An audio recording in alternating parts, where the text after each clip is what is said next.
Selamat datang di Beetle Channel, semoga kita bahagia. Jangan lupa subscribe, like, komen, dan share agar channel ini semakin berkembang. Terima kasih. Novel Guru Tingkat Dewa. Bab 26-30. Bab 26. Jia Siwen masih tidak tahu apa yang terjadi di kelas. Dia berjalan perlahan kembali ke kamarnya dan hendak berbaring untuk tidur. Dia dan Lao Niu bertarung selama 4 atau 5 jam dalam permainan tadi malam, dan mereka hampir tidak bisa tidur. Secara alami, mereka harus memanfaatkan sore hari untuk menebus tidur mereka. Niu Guangyuan mendorong pintu masuk, menggosok mata merahnya dan berkata, "Jia tua, apakah kamu akan makan?" Jia Siwen berbaring di tempat tidur dan melambaikan tangannya dan berkata, "Jangan makan, aku sudah makan. Aku pergi, kalian pergi makan diam-diam di belakangku." Mata Niu Guangyuan melebar dan dia menatap Jia Siwen dan berkata, "Tidak, aku ingat kamu tidak terbiasa makan sendirian, lalu siapa yang kamu makan di siang hari?" "Hei, ini Guru Wang, guru kelas 7. Jia Siwen berkata sambil tersenyum. Niu Guangyuan bergidik dan berkata, "Aku akan pergi, Lao Jia, kamu sangat kuat sehingga kamu berani merendam bahkan harimau betina dari kelas 7. Apakah kamu takut dia akan memakanmu hidup-hidup?" "Potong, apa yang menakutkan tentang ini, selama kamu berani, Zenzi akan cuti hamil." Jia Siwen berkata sambil tersenyum, "Kamu pergi makan malam, aku tidak akan menemanimu, aku harus menebus sisanya. Kalau begitu kamu pergi tidur." Niu Guangyuan mengangguk dan berjalan langsung keluar dari sekolah. Ketika Niu Guangyuan datang keluar sekolah, sebagian besar bar makanan ringan di luar sekolah tutup. Snack bar di sini hanya buka pada siang dan malam hari. Bagaimanapun, objek bisnis utama mereka adalah siswa di sekolah. Tidak ada yang datang untuk makan bersama mereka. Apa yang harus kumakan? Niu Guangyuan bingung melihat beberapa toko yang tersisa di luar. "Lupakan saja, mari kita lihat sambil berjalan apa yang enak untuk dimakan." Niu Guangyuan bergumam. Sambil berbicara, Niu Guangyuan perlahan berjalan ke depan. Pada saat ini, Niu Guangyuan perlahan mengendarai mobil listrik hitam kecil di belakangnya. Di mobil listrik ada dua pria muda berompi. Pria di kursi belakang menunjuk ke Niu Guangyuan dan berbisik, "Apakah itu dia?" Sopir itu mengangguk dan berkata, "Ya, ini dia, bersiaplah untuk melakukannya." "Tidak masalah." Pria di barisan belakang mengangkat senyum dingin di sudut mulutnya dan berkata dengan lemah. Mobil listrik tiba-tiba berakselerasi, dan mobil itu bergegas menuju Niu Guangyuan dengan melolong. Ledakan. Mobil listrik itu langsung menabrak betis Niu Guangyuan, dan ada suara yang teredam. Apa? Tidak peduli seberapa kuat tubuh Niu Guangyuan, itu tidak lebih dari tubuh fana. Bagaimana mungkin menghentikan tabrakan mendadak mobil listrik? Dia tersungkur langsung ke tanah dengan ekspresi kesakitan di wajahnya, dan dia terus mengerang dengan rasa sakit yang rendah di mulutnya. "Haha, nak, kamu membuat masalah sebelumnya, kan?" Pria di barisan belakang menatap Niu Guangyuan dengan mencibir, "Saya akan memberi Anda pelajaran hari ini. Jika Anda berani melakukan kejahatan lain kali, maka Anda harus berhati-hati dengan hidup Anda sendiri." Setelah berbicara, mereka bersiap untuk pergi. Niu Guangyuan menggertakkan giginya. Dia mengulurkan tangannya untuk memegang betisnya erat-erat dan berdiri, menatap kedua pria itu dengan mata seperti sapi dan berkata, "Kalian berdua hentikan aku." Dia terlatih-tatih dan mengejar ke arah di mana keduanya melarikan diri. Ketika keduanya melihat ini, senyum dingin muncul di sudut mulut mereka. "Hehe, pria besar bodoh ini benar-benar tertipu, ayo pergi ke gang." "Tidak masalah," kata pengemudi itu dengan anggukan cepat. Dia membanting pedal gas, mobil listrik menderu ke gang di depan, tetapi dia tidak meningkatkan kecepatan menjadi yang tercepat, tetapi dengan sengaja mempertahankan ekor untuk menggantung Niu Guangyuan. "Berhenti untukku." Niu Guangyuan menggertakkan giginya dan meraung ketika dia melihat mobil listrik di depannya. Meskipun kaki Niu Guangyuan terluka parah, dia masih bersikeras untuk berlari ke depan. Dia ingin mengejar kedua bajingan itu. Melihat mobil listrik melaju ke gang, Niu Guangyuan tidak merasa curang sama sekali, jadi dia mengejarnya langsung ke dalam. Gang ini sangat kecil dan hanya bisa menampung 3 orang berjalan pada saat yang bersamaan. Mobil listrik melaju kencang dan berlari kencang. Mungkin sangat sulit untuk mengejar jejak orang sendirian. Namun, Liu Guangyuan tidak peduli sama sekali saat ini, matanya tertuju pada mobil listrik dan dia berlari ke depan dengan cepat. Setelah berlari selama sekitar 10 menit, mereka akhirnya berlari keluar dari gang dan tiba di sebuah lapangan yang sepi. Lapangan ini jelas kosong untuk waktu yang lama, tanah di sekitarnya ditutupi dengan rumput liar, dan hanya ada satu jalan setapak yang dibuka secara paksa. Mobil listrik diparkir di sisi jalan dengan tenang, dan dua orang di dalam mobil sudah turun dari mobil, berdiri di samping mobil listrik dengan santai dan menunggu Liu Guangyuan. Liu Guangyuan menyeret kakinya yang hampir patah, menggertakkan giginya dan berjalan di depan dua orang itu selangkah demi selangkah. Oh, cukup kuat. Aku bisa berjalan sejauh ini setelah dipukul seperti ini. Aku sangat mengagumi ketekunanmu. Salah satu dari mereka mencibir. Kalian berdua adalah kaki tangan dari dua orang kemarin. Dahi Liu Guangyuan dipenuhi keringat dingin, dan kakinya baru saja terluka. Pada saat ini, berjalan sejauh ini secara alami menyakitkan. Haha, seberapa jelekkah pendampingnya? Kami adalah teman. Salah satu dari mereka mencibir, kamu mengganggu hal baik Brother Long kemarin, tetapi hari ini saya hanya datang untuk memberi Anda peringatan.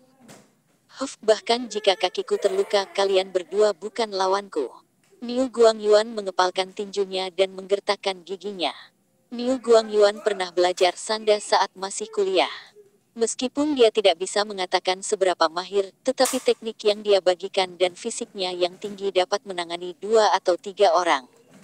Hahaha, tentu saja bukan hanya kita berdua. Salah satu dari mereka tertawa dan berkata, apakah kamu tidak tahu? Kami membawamu ke sini, saudara-saudara, keluarlah. Saat suaranya jatuh, selusin orang tiba-tiba berjalan keluar dari rumput di sekitarnya. Mereka semua memegang semua jenis senjata di tangan mereka, termasuk tongkat kayu, keris parang, rantai besi. Melihat senjata di tangan mereka, hati Liu Guangyuan diam-diam menjerit. Orang-orang ini jelas dipersiapkan untuk waktu yang lama.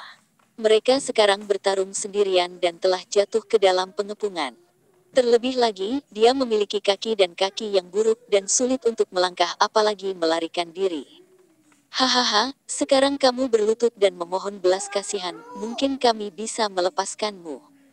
Pria itu tertawa dan berkata, kata-katanya penuh dengan provokasi, dan dia ingin memancing kemarahan di hati Liu Guangyuan. Itu terjadi untuk melumpuhkan Liu Guangyuan.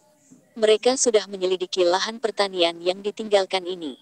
Tidak ada yang datang ke tanah pertanian ini untuk waktu yang lama, dan tidak ada kamera atau apapun, bahkan jika mereka membunuh Liu Guangyuan di sini, tidak ada yang tahu. Bab 27 Biarkan aku berlutut dan memohon belas kasihan. Kamu hanya angan-angan. Liu Guangyuan menggertakkan giginya dan menatap orang-orang itu. Hehe, aku tidak bisa menangis tanpa melihat peti mati. Pria yang berdiri di depan dengan bekas luka kecil di wajahnya berkata sambil mencibir, berikan padaku, jangan pukul aku sampai mati, biarkan mendesah, dia masih memiliki kaki tangan. Untuk membawa kaki tangannya untuk menyelesaikannya itu bersama-sama. Tidak masalah, saudara. Orang-orang lainnya berkata sambil mencibir. Nak, aku tidak ingin melakukan ini padamu, tetapi kamu harus mencegah kami melakukan sesuatu, itu bukan alasan untuk menyalahkan kami. Ayo, kamu bisa memindahkanku, tapi kamu tidak bisa memindahkan teman-temanku. Liu Guangyuan mengatakan kata demi kata. Itu setia, tapi itu tidak berguna. Dige berkata dengan jijik. Ledakan. Tongkat kayu itu mengenai dada Liu Guangyuan secara langsung, membuat suara teredam. Liu Guangyuan mendengus terhuyung-huyung di bawah kakinya, dan hampir jatuh ke tanah.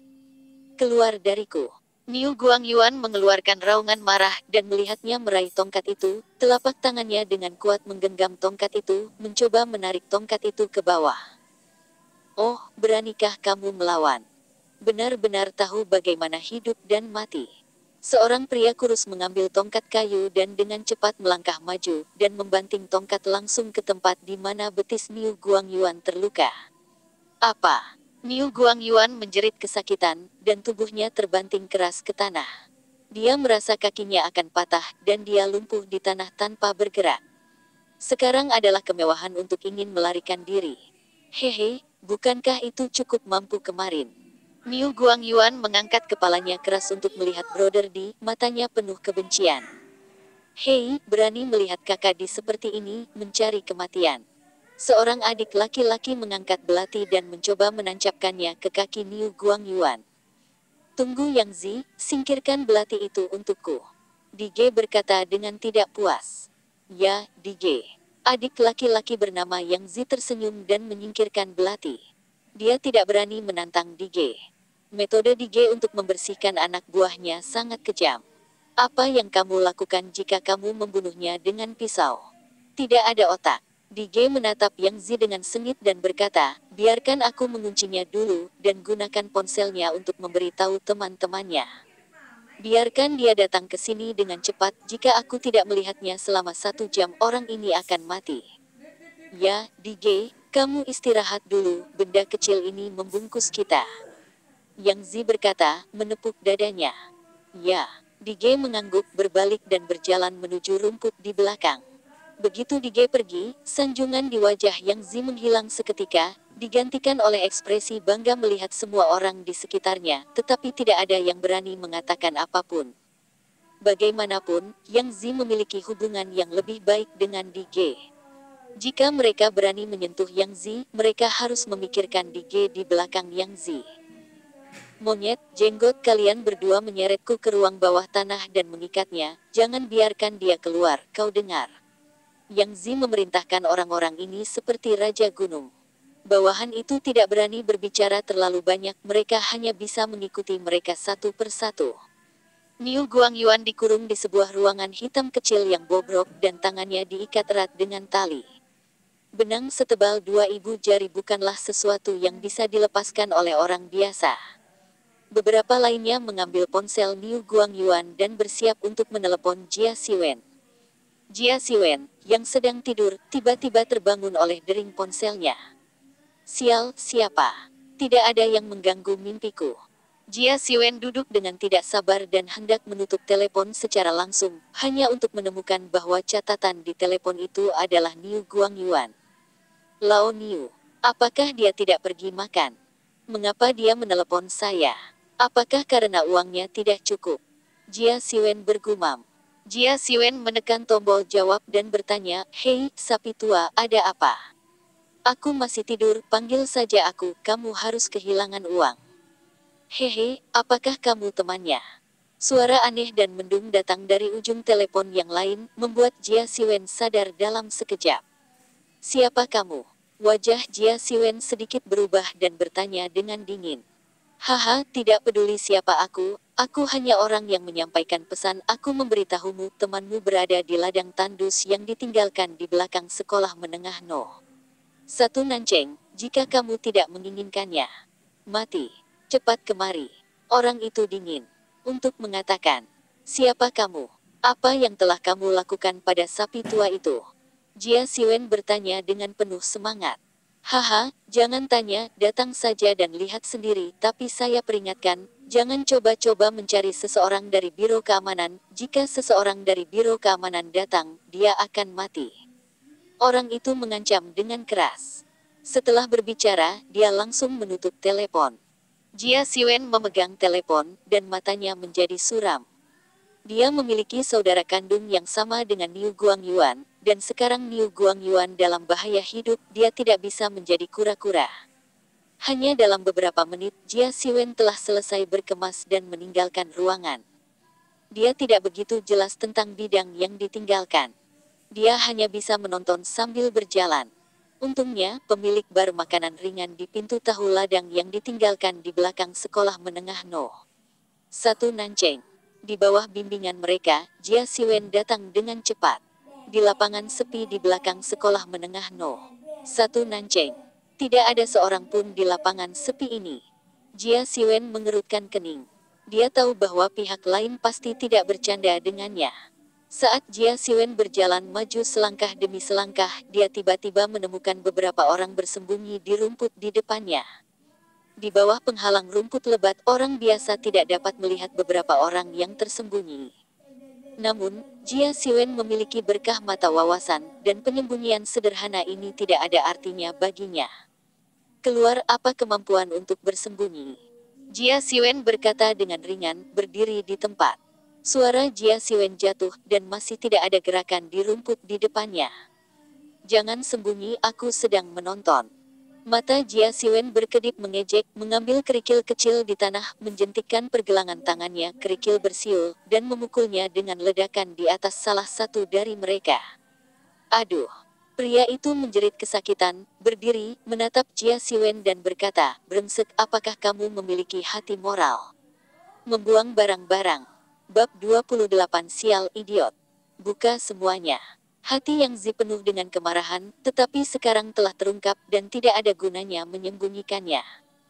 Dia hanya akan diperlakukan sebagai orang bodoh oleh orang lain. Kau yang datang ke sini, kan? Jia Siwen melirik selusin orang dan berkata, hehe, tebakanmu benar. Yang Zi mencibir dan berkata, kamu bisa dianggap berani, dan kamu benar-benar berani datang ke sini. Kenapa aku tidak berani datang? Jia Siwen berkata dengan jijik, hanya dengan selusin dari Anda. Anda tidak cukup untuk membuat saya merasa takut. Ini benar-benar sombong, siapapun dapat berbicara kata-kata besar. Yang Zi berkata dengan jijik, saya ingin melihat apa yang Anda mampu. Saudara menyerah, ambil anak ini. Ya, adik-adik itu bergegas menuju Jia Siwen satu demi satu, mata mereka berseri-seri, dan semua jenis senjata di tangan mereka menyambut Jia Siwen. Jangan pukul dia sampai mati, kata Dige, jaga napasmu. Yang Zi berkata sambil mencibir. Jia Siwen menyipitkan matanya sedikit, dan ada cahaya dingin di matanya. Meskipun Eye of Insight tidak secara langsung meningkatkan efektivitas tempurnya, Eye of Insight memberinya efek yang sangat praktis, yaitu, dia bisa melihat semua tindakan lawan. Tidak mungkin untuk menghindari gerakan kecil di depan Eye of Insight. Hanya dalam sekejap mata, Jia Siwen dengan kuat mengingat lintasan tindakan semua orang di benaknya. Detik berikutnya, Jia Siwen bergerak. Melihat jari kakinya sedikit, tubuhnya melompat tinggi, melompat hingga ketinggian 3 atau 4 meter. Seorang adik laki-laki dengan tongkat kayu bergegas terlalu cepat, tidak bisa menghentikan mobil, bergegas tepat di bawah kaki Jia Siwen, dan jatuh ke tanah dengan ledakan. Sebelum Jia Siwen menunggu adik laki-laki itu kembali sadar, dia langsung jatuh dan menghantamkan pukulannya langsung ke bahu pria di kakinya. Sebelum orang itu bisa bereaksi, dia dipukul dengan pukulan dan jatuh langsung ke tanah, bahunya runtuh oleh Jia Siwen. Melihat adegan ini, Yang Zi dan yang lainnya tidak bisa menahan nafas. Sebuah pukulan menjatuhkan bahu seseorang. Kekuatan mengerikan apa yang harus dimiliki ini? Ini tulang manusia, bukan tahu, patahkan saja. Jia Siwen baru saja mendarat dan dengan beberapa angin bersiul, sebuah tongkat kayu dengan cepat menghantam kepalanya. Tongkat kayu ini kira-kira setebal lengan orang dewasa. Jika mengenai kepala, diperkirakan akan langsung menyebabkan gegar otak. Mata Jia Siwen cepat dan dia tiba-tiba mengangkat tangannya dan meraih salah satu ujung tongkat kayu. Tongkat kayu yang tampaknya mengesankan itu sebenarnya digenggam dengan kuat oleh Jia Siwen di tangannya. Tidak peduli seberapa keras lawan berjuang, dia tidak bisa menyingkirkannya. Datang. Ibu, lepaskan aku. Adik laki-laki itu tiba-tiba menjadi cemas. Dia dengan erat menggenggam tongkat kayu itu, mencoba menusukkan tongkat kayu itu ke dada Jia Siwen sebagai tombak pertumbuhan. Namun, ujungnya digenggam dengan kuat oleh Jia Siwen. Tidak peduli seberapa keras dia mencoba, tongkat kayu itu tidak bisa lepas dari telapak tangan Jia Siwen. Apakah kamu sangat menginginkan tongkat ini? Lalu berikan kembali padamu. Jia Siwen berkata dengan ringan. Saya melihat telapak tangan Jia Siwen tiba-tiba mengerahkan kekuatan, dan dengan paksa mendorong tongkat kayu ke arah adik laki-laki itu.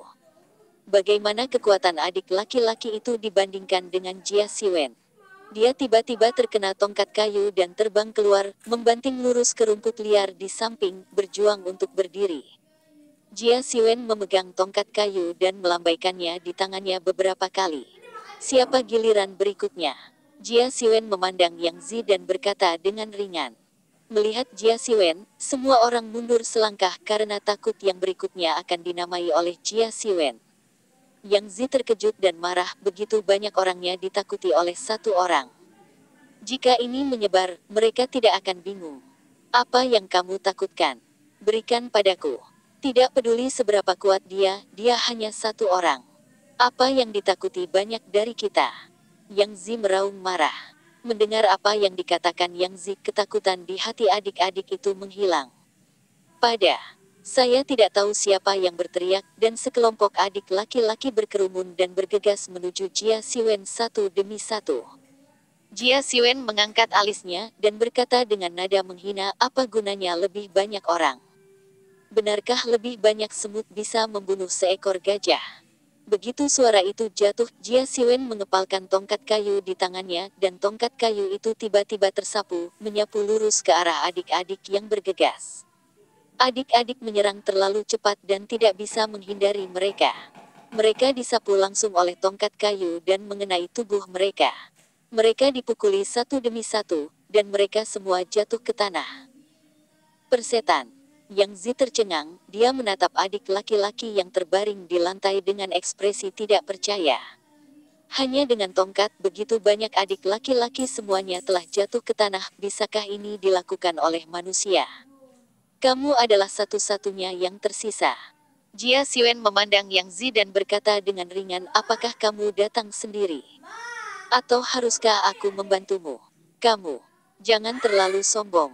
Yang Zi memelototi Jia Siwen dan berkata, sudah kubilang, kakak tertuaku adalah Tiandi dan Didi dari Tiandi Helpe. Jika kamu memprovokasi mereka, kamu harus mati. 1.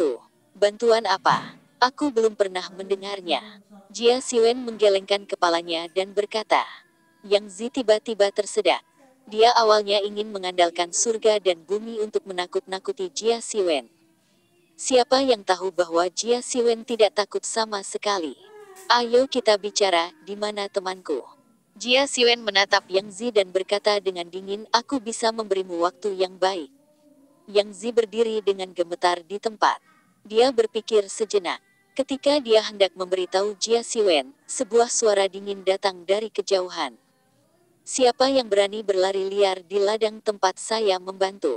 Apakah Anda benar-benar ingin hidup? Mendengar suara yang familiar ini, Yang Zi sangat gembira dan berteriak.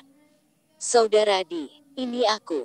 Jia Siwen menoleh dan melihat sekeliling, hanya untuk melihat seorang pria dengan pakaian kasual, berjalan perlahan dari kejauhan, dengan beberapa bekas luka mengerikan di wajahnya, yang tampak menyayat hati.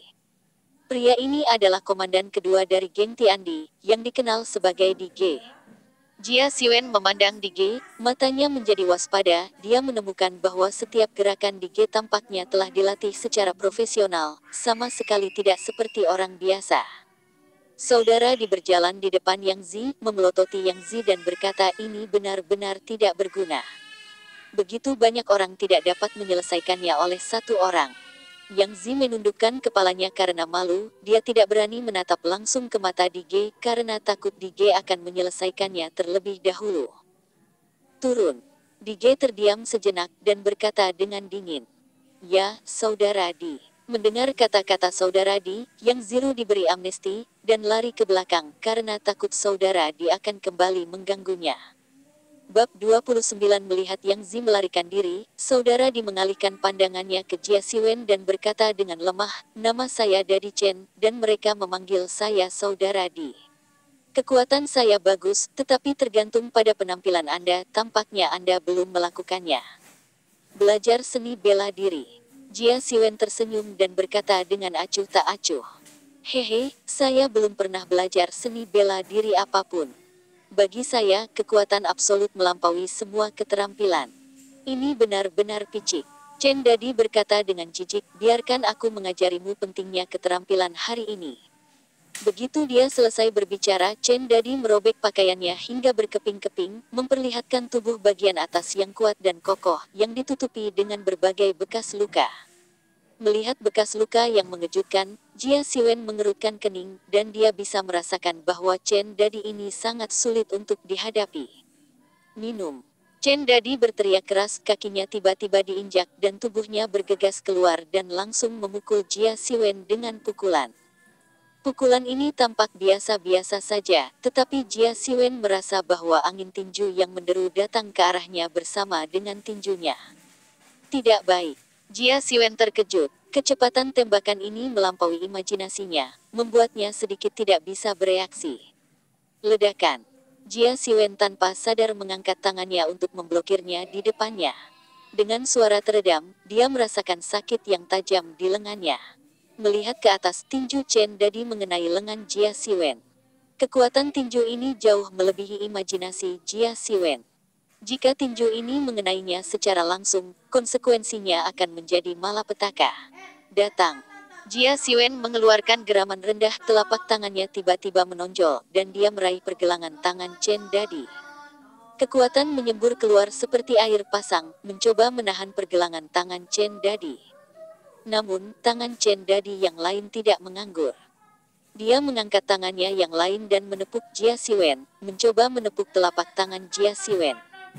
Jia Siwen menggertakkan giginya, mengangkat kakinya dan menendang langsung ke arah Chen Dadi. Ketika Chen Dadi melihat ini, dia tidak terkejut tetapi bersukacita.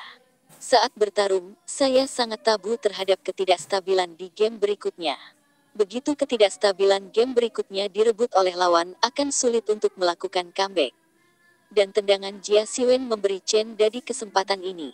Chen Dadi segera menggeser target dan telapak tangannya meraih kaki Jia Siwen. Ketika dia meraih kaki Jia Siwen, kekuatan mengerikan mengalir langsung ke lengannya, hampir menghancurkan lengannya. Itu terguncang. Merasakan kekuatan yang begitu menakutkan, bahkan Chen Dadi terkejut, diam-diam bersukacita di dalam hatinya. Jika bukan karena pertempuran Jia Siwen yang tidak berpengalaman, saya khawatir dia akan kalah hari ini. Minum. Chen Dadi mengeluarkan geraman rendah, lengannya meledak dengan kekuatan, dan dia mengangkat kaki Jia Siwen hampir ke atas kepalanya. Bagaimana ketahanan Jia Siwen bisa begitu baik? Dia hanya merasakan sakit yang tajam di kakinya, satu kaki tidak bisa menopang tubuhnya, dan dia jatuh dengan keras ke tanah. Ledakan. Jia Siwen jatuh ke tanah, fitur wajahnya dipelintir bersama, merasa bahwa kakinya akan dipatahkan oleh Chen Dadi. Ketika Chen Dadi melihat ini, dia sangat gembira. Dia melangkah maju dan duduk tepat di dada Jia Siwen. Stabil seperti gunung Tai. Chen Dadi menggeram rendah dan menekan langsung ke arah Jia Siwen. Jia Siwen tahu di dalam hatinya bahwa dia tidak bisa lagi menyembunyikan kemaluannya kali ini. Dia berkata dalam hati, mata wawasan. Saat arus jernih mengalir melalui matanya, dia merasa bahwa segala sesuatu di depannya menjadi jelas dan sudut tembakan Chen Dadi tidak terlihat di matanya. Jia Siwen mengertakkan gigi, dia berbalik ke arah Chen Dadi dan jatuh tepat di bawah Tianlong. Ledakan. Chen Dadi duduk langsung di tanah, mengguncang tanah, dan langsung menghancurkan rumput liar. Oh, mau lari.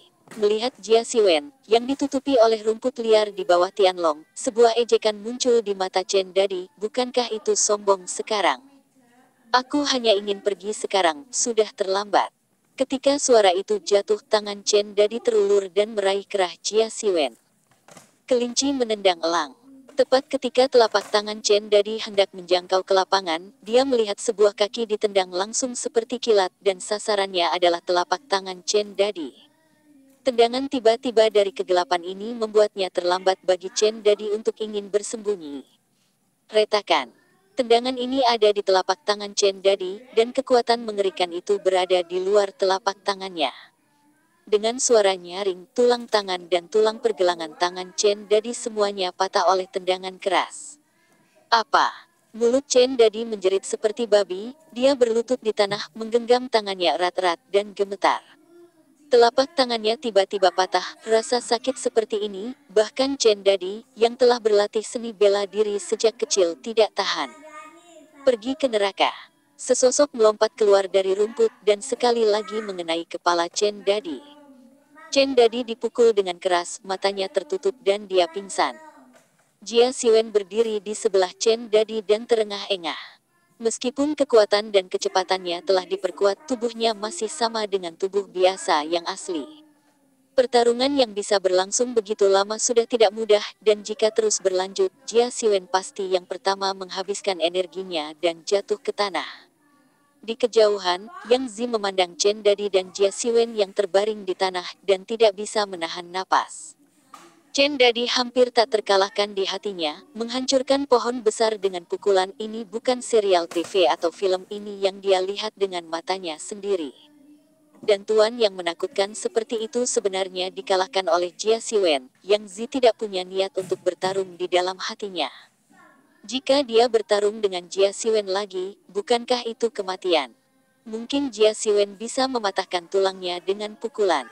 Jia Siwen menoleh untuk melihat Yang Zi, melambai ke Yang Zi, memberi isyarat padanya untuk datang. Yang Zi tidak berani mengabaikan, dia berjalan dengan hati-hati, mengangguk dan berkata, "Kakak laki-laki, saya tidak tahu Taisan, tolong biarkan saya pergi. Saya memiliki seorang ibu berusia 80 tahun dan seorang anak berusia 3 tahun. Anakku, percayakan saja padaku. Serahkan temanku padaku, dan kamu bisa pergi." Jia Siwen dengan paksa menahan rasa sakit dan kelelahan di tubuhnya, berpura-pura tenang dan berkata, "Oke kakak, tunggu aku di sini, dan aku akan segera membawanya." Yang Zi berkata dengan hormat. Karena itu, dia buru-buru berlari menuju ruangan markas besar bantuan Tiandi, dan segera menyeret Niu Guangyuan keluar dari koma. Melihat Niu Guangyuan terbaring tak sadarkan diri di tanah, wajah Jia Siwen sedikit berubah. Tubuh Niu Guangyuan penuh dengan bekas luka, dan kakinya bahkan lebih berdarah, terlihat menakutkan. Bab 30. Ketika Jia Siwen melihat penampilan menyedihkan Niu Guangyuan, matanya merah, dan dia berkata dengan dingin, "Siapa yang melakukan ini?" Yang Zi tidak bisa menahan diri untuk tidak bergidik, dan berkata, "Bukan aku, itu mereka. Ini mereka." Melihat adik laki-laki yang meratap di tanah, Jia Siwen ingin naik dan memberikan pukulan kepada semua orang, tetapi dia masih tidak bisa menahannya di dalam hatinya. "Jika saya berani datang lain kali, saya tidak akan pernah menunjukkan belas kasihan." Jia Siwen berkata dengan dingin. Ya, kami tidak berani lagi." Yang Zi buru-buru berlutut di tanah, menundukkan kepalanya dan berkata. Jia Siwen meletakkan Niu Guangyuan di punggungnya dan berjalan cepat menuju jalan di luar. Dia membawa Niu Guangyuan ke jalan dan mengendarai mobil ke rumah sakit rakyat pertama Nancheng. Rumah sakit rakyat No. 1 Nancheng adalah rumah sakit terbaik di Nancheng, jadi ada banyak orang yang datang setiap hari, dan butuh setengah hari untuk mendaftar. Jia Siwen berjalan langsung ke ruang gawat darurat dengan Niu Guangyuan di punggungnya. Seluruh ruang gawat darurat penuh sesak, dan jika Anda ingin maju, Anda harus menemukan kesempatan untuk melewati celah di antara kerumunan. Jika hanya Jia Siwen, itu akan benar-benar dapat melewatinya dengan lancar, tetapi akan sangat sulit baginya untuk berjalan dengan Niu Guangyuan di punggungnya. Tepat ketika Jia Siwen merasa malu, sebuah suara renyah tiba-tiba terdengar di telinganya. "Hei, dermawan." Mendengar suara yang familiar dan asing ini, tanpa sadar Jia Siwen menoleh ke belakang, dan sekilas dia melihat Ye Siruo dengan jas putih, memegang laporan di tangan Ye Siruo. "Dokter Ye, kebetulan sekali." Jia Siwen Kiang menyapa sambil tersenyum. Meskipun Ye Siruo sangat cantik, dia tidak ingin melihat wanita cantik sekarang. Dia khawatir tentang keselamatan Niu Guangyuan. Bagaimanapun, Niu Guangyuan terluka sangat parah. Jika ditunda untuk waktu yang lama, Jia Siwen akan menyesalinya selama sisa hidupnya karena dia meminta Niu Guangyuan untuk membantunya kemarin. Apa yang salah? Ye Siro mengerutkan kening, menatap Niu Guangyuan dan berkata. "Dia dipukuli."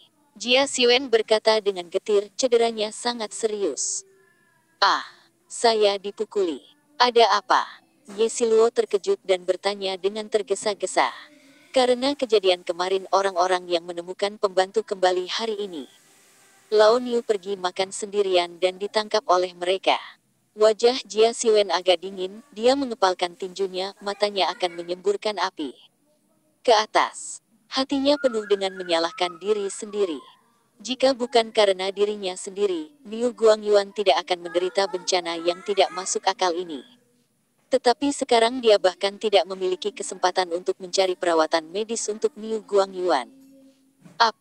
Apakah kamu membalas?" Ye Siruo berkata dengan kaget, "Lalu bagaimana denganmu? Apakah kamu baik-baik saja?" Saya baik-baik saja, saya hanya mengalami luka ringan. Sapi tua itu terluka parah. Bisakah Anda mengaturnya terlebih dahulu? Jia Siwen bertanya tanpa daya. Jangan khawatir, aku pasti akan membantu masalah ini. Ye Siruo berkata dengan tegas, masalah ini dimulai karena aku, dan aku pasti akan membantu sapi tua itu. Terima kasih. Jia Siwen berkata dengan penuh terima kasih. Ikutlah denganku, mari kita pergi ke sini. Yesiro menunjuk ke saluran karyawan di sampingnya dan berkata, Oke. Jia Siwen mengangguk dan mengikuti Yesiro ke saluran karyawan. Saluran staf dapat langsung ke depan meja darurat, yang juga untuk kenyamanan staf medis yang memiliki beberapa hal mendesak yang harus diselesaikan untuk berjalan cepat. Berjalan di lorong staf, saya segera datang ke depan meja darurat dan menjadi yang pertama di tim. Yesiro berdiri di depan meja gawat darurat dan berkata kepada perawat di meja gawat darurat dengan tatapan serius. Xiao Wang, Anda akan mengatur pemeriksaan sinar X dan operasi segera. Situasi pasien ini sangat mendesak. Baik Dokter Ye. Perawat itu mengangguk dengan tergesa-gesa dan mulai mengerjakan komputer. Yo, doktermu benar-benar berinisiatif untuk bertemu dengan kenalanmu. Pada saat ini, suara tajam dan menusuk datang dari belakang. Jia Siwen melihat ke belakang dan melihat bahwa itu adalah bibi setengah baya yang terlihat berusia lebih dari 50 tahun. Rambut bibinya sedikit beruban, dan dia menatap Ye Siruo dan Jia Siwen dengan mata segitiga, seolah dia tidak sabar untuk membawa mereka hidup-hidup. Bibi, kita tidak sedang mengantre. Ye Siro menjelaskan. Bukankah itu untuk melompat di garis? Saya sudah mengantre hampir sepanjang hari, dan hasilnya akan datang kepada saya, tetapi Anda membawa orang masuk. Apa ini untuk tidak melompat? Orang besar itu hakim. Kata bibi setengah baya dengan marah. Ya, ini jelas melompat dalam antrean. Seorang lelaki tua yang tampak lebih dari 60 tahun di belakang bibi setengah baya segera berdiri untuk mendukung bibi paruh baya dan berkata, Ya, aku juga mengantri sepanjang sore dan aku harus bergegas kembali ke kelas. Gadis lain dengan rambut merah dicat dan seragam sekolah berkata tidak puas. Melihat seseorang berbicara untuk dirinya sendiri, bibi setengah baya itu tiba-tiba menjadi lebih kuat. Bahkan jika Anda seorang dokter, Anda tidak dapat membawa kenalan Anda untuk melompat dalam antrian. Semua orang menonton. Yesirodai mengerutkan kening dan suaranya menjadi dingin. Di meja gawat darurat tidak ada perbedaan siapa yang datang lebih dulu, hanya tingkat keparahan penyakitnya. Mengapa Anda tidak nyaman? Bibi setengah baya menunjuk ke kakinya dan berkata, kakiku sudah lama gatal, dan itu terlalu tidak nyaman. Aku tidak enak badan di sini. Orang tua itu menunjuk ke perutnya dan berkata, kaki saya terkilir saat berlari, dan masih sakit. Bagaimana jika bengkak jika saya tidak menanganinya tepat waktu? Gadis itu mengeluh. Kalau tebakanku benar, bibi, kakimu seharusnya kaki atlet. Jia Siwen berdiri dan berkata dengan ringan, Paman, maksudmu perutmu sendiri, itu artinya kamu pasti sakit perut kan? Pria tua itu mengangguk dan berkata, ya, sudah beberapa tahun. Yang lama sakit. Jia Siwen mengangguk, menatap gadis terakhir dan berkata, adapun kakimu yang terkilir, kamu telah menilainya sendiri, jadi aku tidak akan mengatakan lebih banyak. Anda semua adalah penyakit yang paling umum, dan teman saya terluka dan kakinya hampir patah. Apakah kondisi Anda lebih serius daripada dia? Wajah Jia Siwen berangsur-angsur menjadi suram setelah turun, nada suaranya juga menjadi sedingin es. Hah, apakah luar biasa dipukuli? Gangster kecil berkelahi, dan itu pantas dipukuli sampai mati. Bibi setengah baya menatap Jia Siwen dengan tatapan menghina. Bibi, mereka bukan bajingan, mereka adalah orang baik yang saleh dan pemberani. Yesiro berdiri dan berkata dengan tatapan tegas pada semua orang yang hadir, kemarin tas saya direbut oleh seseorang, dan mereka membantu saya mengambilnya kembali. Tapi hari ini mereka dibalas oleh pihak lain dan mereka dicap seperti itu, jadi mereka memenuhi syarat untuk menemui dokter terlebih dahulu, dan mereka juga harus menemui dokter terlebih dahulu. Apakah ada orang lain yang ingin mengatakan sesuatu? Bersambung, terima kasih telah menyaksikan dan mendukung channel ini.